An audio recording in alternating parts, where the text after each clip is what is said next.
Hi, this is Jim Shaw from the Colonial Times Magazine and LexMedia. I'm here today. It's Tuesday, April 14th, with our Select Board update with Jill Hay, who is a member of the Lexington Select Board. Welcome and thanks for being with us this morning, Jill. Nice to see you. Thanks for having me. Yeah, before we get into the sort of the daily update of the COVID, I know yesterday we had it was pretty windy around town yesterday, and I know that even though there weren't a lot of homes affected, there are some, and I understand there are still some outages around Lexington in terms of the power. So can I ask you to just talk about that for a quick second? Sure. It is about 11 o'clock in the morning on Tuesday, and as of right now, we're aware of about 200 homes in town that are still without power. We also have a pretty long list of trees that we know are down. DPW is working. They're in coordination with Eversource. Some of them are on wires. So again, just reminding people, don't touch. I know this is a big issue, as you and I were just saying. Obviously, having your power down at a time like this is even more critical than it is under more typical circumstances. And you may or may not be able to get in or out to get a food delivery, but it's really important not to try and move anything that's down. We just don't know. Assume all wires are live. And we are working as quickly as possible to get them out of the way and to remove both the debris and the wires. Just, over the weekend, as an aside, my father-in-law lives in Bangor, Maine, and they actually got a huge amount of snow. And he had actually been without power for 2.5 days. And they got something like 10 inches of snow, and that's only 5 hours away by car. Imagine, so I guess we can consider ourselves somewhat lucky. And I think with the wind, the way it was whipping up, I think we could have done a lot worse. So, right. Fortunately, the trees weren't fully leafed, because exactly. That would have been that much heavier. We would have had that much more damage. That's right. Right. So let's go to our normal starting topic, which is the number of COVID-related individuals that we have here in Lexington. So the Board of Health just updated the statistics on our website, and we have 150 cases in Lexington right now, which is still a very, very small percentage of what is happening in the state. As we all knew, this was the week that was predicted to be the peak. As Governor Baker said yesterday, we're in for a very difficult week. The numbers, I believe, statewide are roughly 26,000 cases. And really the best thing we can say is, if at all possible, stay in. Try not to do anything outside the house, certainly not anything with other people. If you must go out, make sure you're covering your face with a scarf, with a mask, with both. And if you have to go to the grocery store, one person. We really want to encourage people. We've also put up new signs at the parks, reinforcing the fact that group activities are really, really not allowed. The police will be stepping up interventions in reducing groups. And I really encourage everyone to please, we've done a great job. It's been very hard, but please keep up that work of staying home and staying isolated, or at least distanced. Right. And then you were talking a little bit about donations. I know the Fund for Lexington is seeing some influx of donations, and and I know there's great need at the food pantry as well. Correct. And both organizations now have the ability to donate online. There's a Live Act button on the Fund for Lexington page, which is part of the town website. You can find it. And all donations made to the Fund for Lexington between now and September 1 will be directed toward COVID relief related monies for residents. The food pantry, which will be open this weekend for people in need, is also taking online donations, and there certainly has been an uptick in need there, both for donations and as well for requests for food. I dropped by the food pantry this weekend. They were busy, and I could see there was a need. It was nice too, because there were a lot of donations, that were sort of earmarked for certain things. Like, for instance, I know that the Ravers Real Estate donated Easter baskets for families with kids that they wanted to give them something special for the holiday, which I thought was nice. And I also know that, at least it's been discussed, and I don't know when it's actually going to happen, but the Lions Club is talking about I guess they've ordered a shed or something for behind the Church of Our Redeemer, which is where the food pantry is located, so that folks can then come and drop off donations on off hours, so that they don't have to interact and put anybody in jeopardy. So I don't know exactly when that'll happen, but when it does, I'm sure we'll announce it. So I would think, and there's plenty of information as well on their website about all the procedures that they are taking in order to ensure that both volunteers and recipients are safe. Right. Well, that's great. There was a select board meeting last night. There was indeed. And good. you guys are you keep on moving through, it's you guys are awesome. So it's only one direction to go, Jim. Gotta keep moving forward. So I know you guys talked a little bit about some, tax initiatives and some proclamations, among other things. So let's talk a little about what exactly you guys went through last night. So our first order of business, actually, after the COVID update, which is our standing first item on every agenda, was to discuss some new opportunities for fiscal relief for residents, which were enacted by the legislature and signed into law just last week. We have adopted 3 different provisions. The first will extend real estate tax due dates from May 1st to June 1st. So any resident who has independent payment of their taxes, I know a lot of people have them paid through their mortgage companies, but if you pay on your own, you have an extension until June 1st. In addition, the application for a tax exemption or a tax deferral, that deadline has also been extended. It was April 1st. It's now June 1st. And then the third part was to waive all penalties, interest, and fines for late payments on any fees, taxes, assessments, betterments, water and sewer charges, anything that was due on or after March 10th, as long as it is paid before June 30th, will not incur any additional fees or fines. Okay. So, this is something that we looked into. We asked the finance department. They did a lot of work. They are incredible right now. They're doing, a lot of heavy lifting, but they were able to figure a way for the town to continue to maintain our level services and allow those monies to all come in a month to 2 months later. So residents should know that they do have that extra time. Great. That was the first real order of business that we conducted, and our last order of business was 3 different proclamations. So throughout the year, we tend to have different proclamations of events and activities and people. This week, we were delighted to be able to recognize this week right now is actually the National Public Safety Telecommunications Week, which recognizes the incredibly important work of our public safety dispatchers. When you call 911, it obviously doesn't ring directly into a firefighter or a police officer's car. It needs to go through the public safety dispatch, and their ability to get the right information and get it to the right people with the resources that they need so that the call, when it arrives at your house, is prepared is really critical. So this is the week that we recognize and thank them. Next week is National Library Appreciation Week, or I think it's just National Library Week, actually.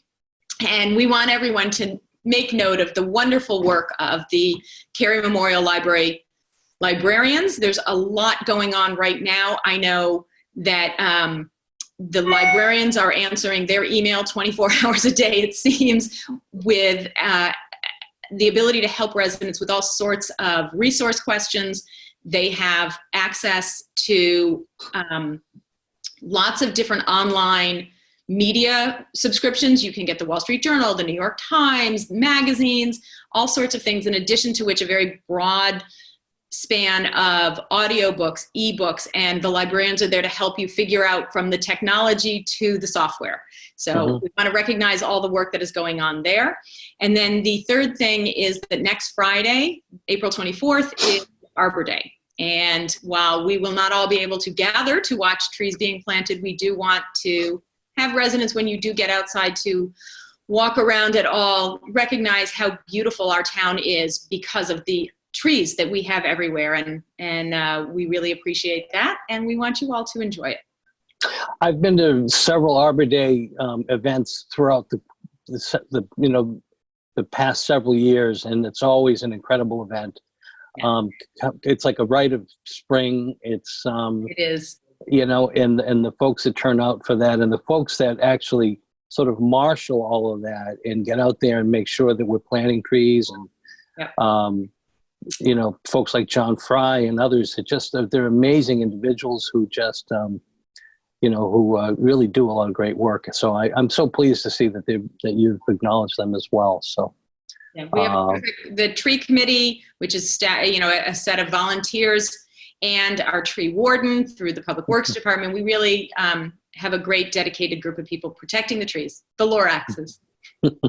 That's great. Well, we'll talk about celebrations and things to celebrate. Yes. Let's talk a little bit about Patriots Day. I know there are a lot of that's coming up this weekend. It is, and a lot of disappointment for a lot of people, not least of which the select board chair, Mr. Sante, I think is heartbroken. We are all saddened, but we will not obviously be gathering in person this year, which may be one of the first times in several hundred years, but there are several opportunities. The Historical Society, the Lexington Historical Society, has a link on their webpage to virtual Patriots Day activities, and you can watch past years' reenactments. You can watch past years' Paul Revere rides. They have a Lexington scavenger hunt. There are many different, there's also the First Shot film, house tours, lots of different things that you might have done were you out on Patriots Day that you can do virtually through the Historical Society website. In addition, the Monroe Center for the Arts is curating a virtual parade where on their website you can find a link to create either a little mini float, which they will be displaying in the front yard of the Monroe Center, as well as an opportunity to create a 10 to 15 second home video clip of yourself parading, whether it's across your driveway or your front yard, and send it in, and they will be creating a virtual parade from all the clips that are sent in by residents. So that's also a lot of fun. The LexMedia, I know, will be showing a reenactment at 5:30 in the morning. For those of you who just can't sleep in on Patriots Day, you can get up and watch via LexMedia online, or is it going to be on the government channel, the public access? Which channel? Do you know, Jim? Probably the public channel, but I would say at the very least the public channel. Okay, so either online or on your channel. Right. It'll stream live. So if you want to contact a friend from across the country and drink your coffee and watch the reenactment, you can do it together. I think that's a great idea. I think that's a great idea. Our thinking was, people were in the habit of getting up and coming down. The only difference is they don't have to lug their ladder with them to get a good view. Bring the ladder anymore anyway. That's true. From my perspective, the benefit is for the last 2 years that I've been elected and I've had to go with the raincoat and the ski jacket and the hand warmers, I'll be nice and toasty with my coffee and dry. So that's a bonus from my perspective. But yes, so 5:30 in the morning, the reenactment, and then I believe you're also showing one of the prior year's parades at 2:00. At 2:00, yeah. We decided we wanted to do it at that time because, it's tradition, and a lot of these events are built on tradition, and we just thought it might be fun, kind of a good family thing to do. Get up in the morning because a lot of people always get up at 5:30 and come down. So here, if they want to do it, it'll be available. I'm sure we'll run it at another time as well. But I do know that we wanted to try to stick with tradition and get that up there. So, and we have been working with, we had a sort of a Zoom meeting the other day with the folks from the Historical Society and from Erica and Stacy specifically, and myself and Florence. And we talked a little bit about sort of supporting one another and what we can do to sort of make this a good event. And they've got all kinds of things aside from some of the things you mentioned. They have some live events that they're doing, some book readings and other things. Yep. So people really should go to I think it's lexingtonhistory.org is their website. Right. Yep. And in fact, book club through the Historical Society this Thursday. Doris Goodwin. Excellent. She's wonderful. She's somebody my wife and I got to know over the years. Laurie and Doris both went to Colby College, but at different times.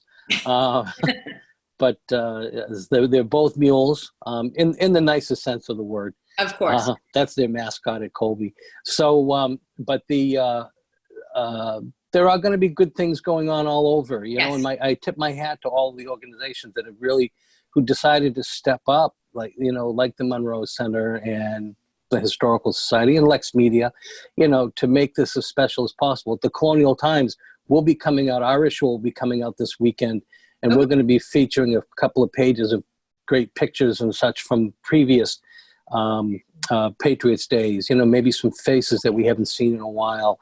I have some of my favorite photos. You might remember Elsa Sullivan, the Grande Dame of Lexington. I have such a wonderful photo of her accepting her white tricorn hat. Oh, that's wonderful. Yeah, so I thought it might be a nice way to we're going to put on our tricon hats. My daughter's already asked it. We're going to make some fried dough and some popcorn and have a starchy parade watch. Good. Well, you know, everyone's trying to make it as special as possible. And like you say, I mean, I know Doug is, you know, is particularly sad about it, and Susie as well. You know, Susie is a longtime former chair of the celebrations committee. Correct. So we've got a lot of folks, you know, who are still serving in big positions in government, who have long been involved. I'm talking decades of involvement in Patriots Day. So. Yeah, and you mentioned the Celebrations Committee, and they put so much work in all year long planning for this, and then at, you know, a month out to have it pulled out from underneath them. As much as we're all disappointed for not getting to enjoy the event, I feel particularly bad for the people who not only don't get to enjoy it, but also had all of that work really just taken That's away. a good point. They start planning Patriots Day literally the day after Patriots Day. Correct. They start, you know, they start with locking in some of the folks that travel a great distance to come and be a part of Patriots Day, and all of the logistical planning. There's so much that goes into it. So that was nice of you to mention that, because the Celebrations Committee does work very hard. We also had about a dozen local businesses who have sent in sponsorships and contributions towards the events, and the Celebrations Committee had to return all of those as well. And obviously, our sincere thanks to all of the local businesses who wanted to help support this. And we hope to be able to work with them next year. Next year, it'll be even more special. So before we end, I know we were talking a little bit about, as I was driving to my office today, I noticed a lot of yard waste bags out along the roadway. Yes. This is, in fact, a yard waste pickup week. So if you have, and I'm sure many of us do, clean up after yesterday's storm, or just general spring garden cleanup because we're all home and have the time to do it, this will be a week when pickup is done for yard waste. And a reminder that as of last week, and everyone should have gotten the code red message about this, but Harvey is no longer picking up bulky items. So your regular garbage, your recycling, and this week yard waste, but no bulky items. And about a month ago, I believe, when this first started, the pink bag soft goods also was suspended temporarily. And when you say Harvey, you mean our trash contractor. Correct. I'm sorry. not some guy with a truck named Harvey. No, it is not. Well, it may be a guy named Harvey driving the truck. I actually don't know his first name, but no, our E.L. Harvey is our garbage and recycling company. Thank you very much. I don't know. It just occurred to me, like Harvey. We all know somebody named Harvey. You know, Harvey's a good guy. You know, he goes around, he picks up everybody's barrels in town. He's just such a good guy.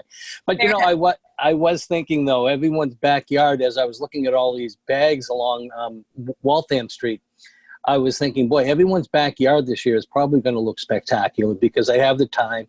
A day like today, you know, you can't really do anything else. You go outside, you take in the fresh air, you clean up.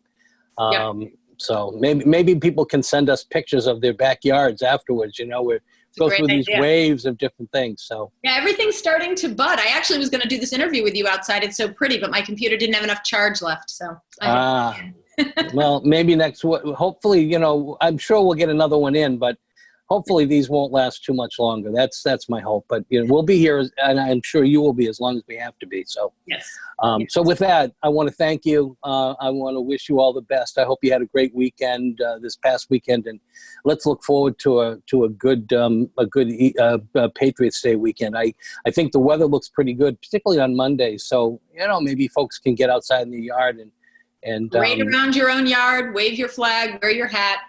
Exactly. So, all right. Well, good. Well, thanks for being with us again today. Jill, we always appreciate having you with us, and wish you all the best, and I wish you and your family continued good health. Same to you. Thank you. Thank you. Bye-bye.